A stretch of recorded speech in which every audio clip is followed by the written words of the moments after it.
Hi, this is Richard Bohr, Executive Vice President of Carter Logistics. In our last podcast, we had John Woolman with us and we discussed the elements of the lean supply chain. Today our discussion is going to turn to the data aspect of the supply chain and really how to obtain the data to accurately gauge if your company is on the right track or not. Today I will moderate a podcast which focuses in on the tracking mechanisms which should be considered in a world-class lean supply chain. With me today I have Ross Clark, who is a supervisor of our analyst department. Ross, if you could let the listeners know a little bit about your background. Sure. I'm originally from London, England. I moved over to Indianapolis in 2010 and attended Butler University. From there, I obtained my bachelor's in accounting and finance, then accepted a job at Carter Express. And whilst I've been working at Carter Express, I recently just graduated with my master's in accounting and finance as well. So I've been here 3 years now. Great, great.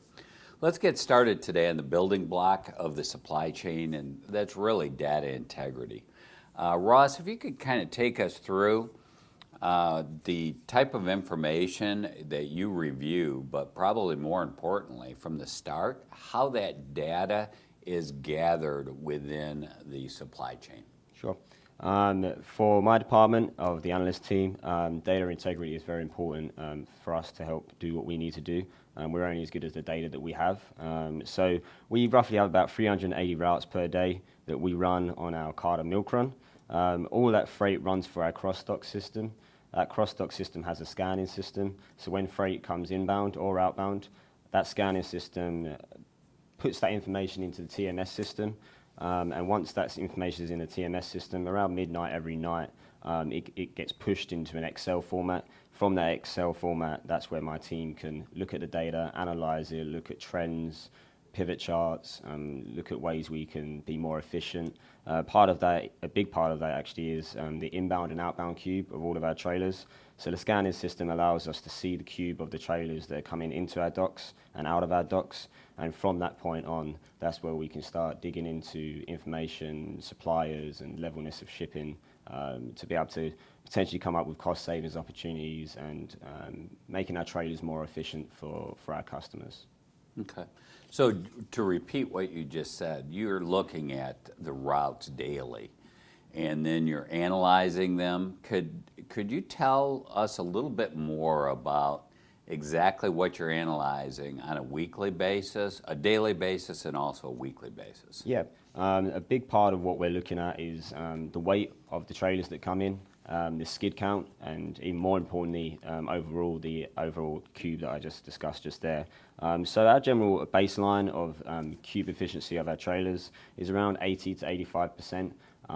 That's a good cube for us. We normally leave about 10 to 15% of the trailer just in case a supplier overships one day, so that mitigates the risk of overflowing that freight and obviously adding cost. So as I just said, the overflows, we look at overflows on a daily basis, looking at why an overflow happened, which supplier shipped more that day, and then we'd speak to the customers and see if that is a short-term issue or whether it's going to be a long-term volume increase going forward.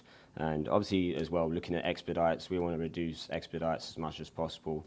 So looking at premium transport spend and kind of just digging into what the freight is doing and how full the trailers that we're handling are. Okay. So based upon this data review, how often are you looking to change routes? So we look to change our routes on a weekly basis, and we monitor the data to see how many routes are inefficient to what we can make efficient. And overall, we change approximately about 3% of our routes on a weekly basis. So off of 380 routes, that's roughly about 10 per week, sorry. And making this decision, there's a lot of factors that go into it. We'll first analyze and find the issue at hand, and then we would look at preparing a solution to that issue. What is the cost impact of that solution? Does it add transit time to the freight? And then we would then speak to our customers and propose those changes, and more importantly, make them understand what the issue is, why we're fixing it, and how we can go about doing that. And once we have their approval, then we can go ahead and make that change with the operations team to improve that solution. Okay. Great information, Ross. Question that I usually get from our customers, the ones that are potential customers, I should say, the ones that are dedicated, have dedicated milk runs, they're always indicating to me is there's no additional efficiency I can gain through a shared milk run versus a dedicated milk run, because when that truck ends up at my dock and we open the door, that truck is 80 to 90% cubed. What type of response would you give to a customer that indicates that that's the case? Yeah, that's a great question, Dick. The real test is how many miles did it actually take of the total route to get that trailer cubed out, whether that was on the pickup or the line haul or ride or the delivery of that freight. So what was the real cube utilization when taking into account the whole trip and the average cube utilization across those multiple trips? So by combining customers, we were able to get that trailer cubed out earlier during the trip than under dedicated routes. And with a shared milk run system, if that trailer isn't completely full at 80%, if you've only got a dedicated milk run network, then that ability to add a supplier to that route, when you have a shared network, you have that flexibility to maybe add another supplier onto that 80% route to make it 85 to 90%, which obviously increases efficiency and can help drive down cost as well. Okay, good. So we've talked about the data integrity piece, which really it sounds as if the base of the data integrity comes from the cross-dock and the accuracy of all of our cross-docks that are touching the freight. And then you've talked a little bit about, on a granular basis, how you are analyzing the daily and the weekly data. From here, what we're going to do is talk a little bit about KPIs, Ross. So with that, why don't you talk a little bit about the operational KPIs that are generated to the customers? Yep, sure. So key performance indicators, KPIs, are obviously a very, very important task that my team comes up with and produces and then presents to the customer. In terms of the operational side of it, we're looking at on-time delivery. So obviously, in terms of a lot of customers, a lot of people in the supply chain industry working off a just-in-time manufacturing system. And with that, the on-timely deliverables are obviously very, very important to their production lines. So what we do is we look at rate routes that are late on a weekly basis. What is in our customer control? What's in the customer control? Suppliers loading, the delays that suppliers loading our trailers. Those are the more common issues of having a snowball effect, of having a multiple stop route. If the first supplier holds the trailer, then the second or third stop can snowball out of effect. So also looking at what's in the carrier's control. Drivers not leaving on time, equipment issues with either the tractors or the trailers, dock-related issues of holding freight for late inbound loads to make sure they get their connections. Those are some of the things that we look at on a weekly basis in terms of what's in a carrier's control. Non-controllable instances are things like accidents, being held for traffic, weather-related delays. Those are some of the non-controllable issues, as well as something like border control, if you're looking at freight that's crossing Canada's border or Mexico border. Those are the controllables, or the areas that we look at to see what a carrier can mitigate and see trends. If a driver's departing late, maybe getting operations to speak to that driver if it's a consistent issue of why that driver's departing late or why that driver's being late to its delivery, and kind of getting the operations on board with mitigating those issues. All right, thank you, Ross. The other KPI, which is really near and dear to the supply chain managers, is cost and the level of cost and where is that cost being expended. Can you talk through a little bit about how the supply chain cost is communicated to those customers? Sure. In terms of the cost, that's obviously a big driving force that customers want to look into and to look into trends for. Coming at it from a corporate standpoint, looking at, say, for instance, a monthly scorecard, of what that overall summary pertains in terms of the total transportation spend, the fuel, and ultimately the cost per hundredweight overall of that specific customer. Cost per hundredweight is obviously a very, very big driver of how efficient your routes are currently running. And then what you want to do is you want to break it down to a plant by plant, so then you could drill a little bit further into it and look at the same KPIs and the same costs, but see the difference of maybe year over year from a certain plant.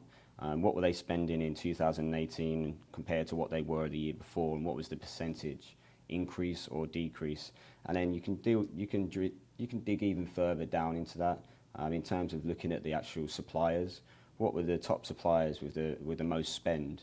Why were they the most costly suppliers? How far are they mileage-wise from the pickup of the supplier to the deliverable to the plant? Those are the sort of KPIs that you should be looking at to kind of see where you can lean out cost and become more efficient overall. Okay, great.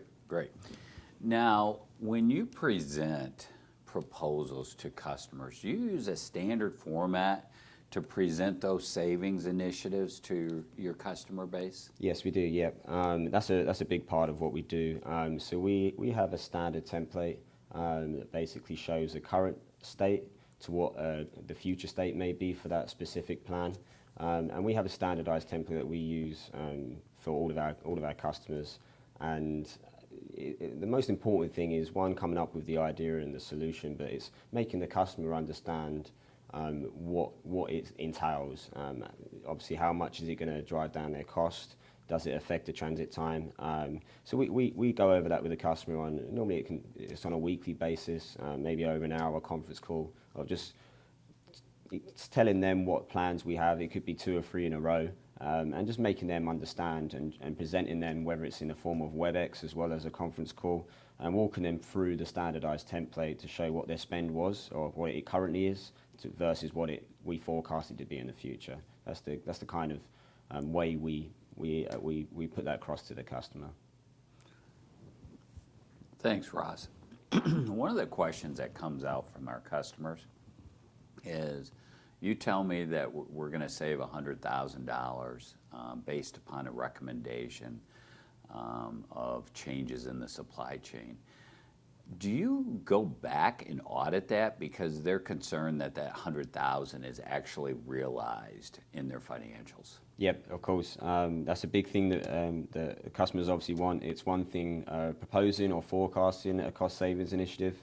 You want to see in 3 months' time what was the actual realization of that proposal.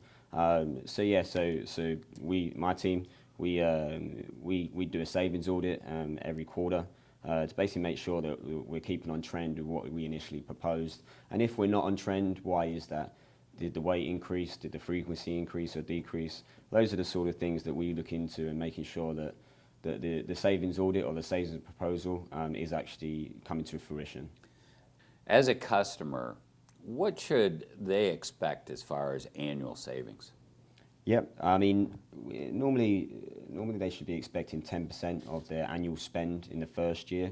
That's a realistic number when you get all of the data and you can actually dig into it.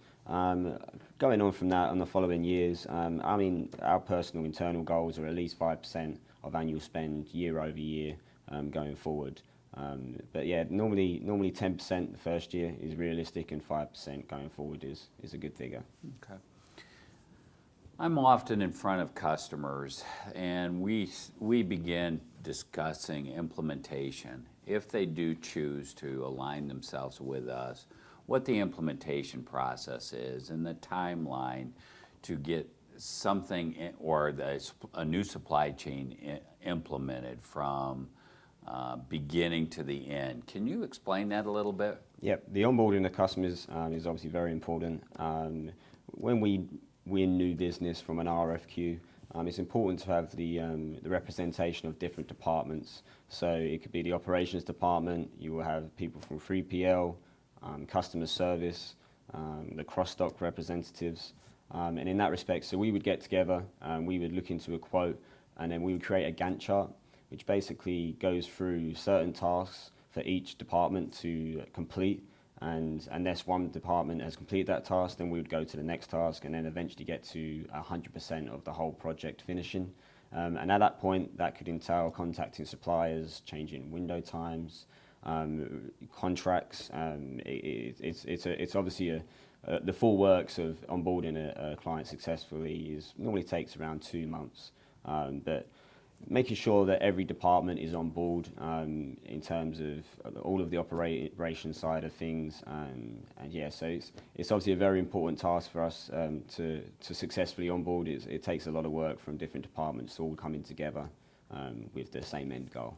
So Ross, if I'm trying to evaluate the logistics provider I'm using, what type of questions should I be asking of them? Yeah, that's a good question that you're asking there, Dick. So I would be looking to get some of these questions that I'd be asking my service provider. Are you getting the cube information from your service provider? In addition, does your service provider proactively review the lanes that they're running for you? And are they coming up with cost containment issues with the routes as well? And some of the basic KPIs are you should definitely want to be seeing how on time the freight is. Does the service provider produce cost information by the plant? And also, in addition to that, do they have cost by supplier as well? Some of those basic KPIs are something I definitely think you should be expecting from your service provider. And also, do you understand what suppliers are shipping level and what suppliers are shipping unlevel? Supplier shipping unlevel can obviously cause overflows and expedites, which you obviously want to reduce to a minimum.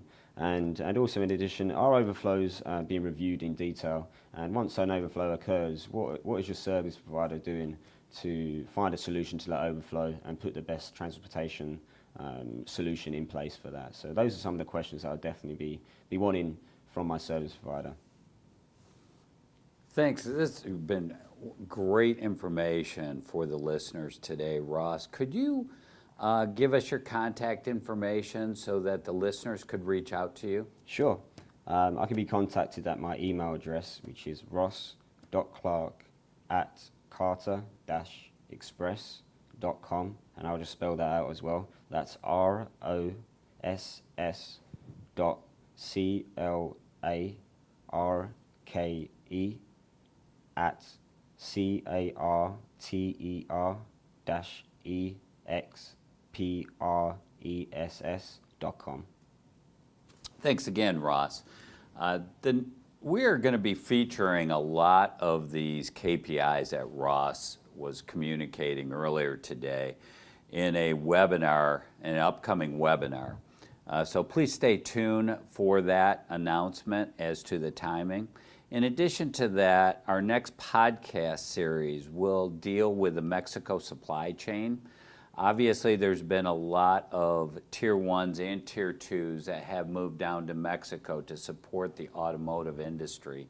And with that, there has been several questions that have been presented to the organization about the differences in the supply chain between Mexico and the U.S. And accordingly, we will be featuring that in our next podcast. Thank you very much for listening today.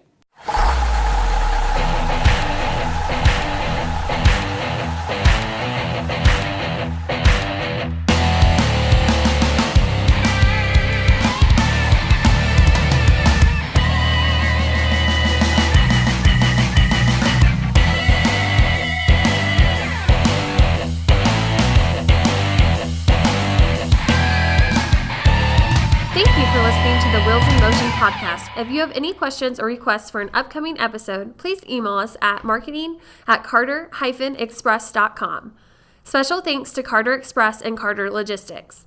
Music for this podcast was composed by Phil Larson. Check him out at phillarson.net.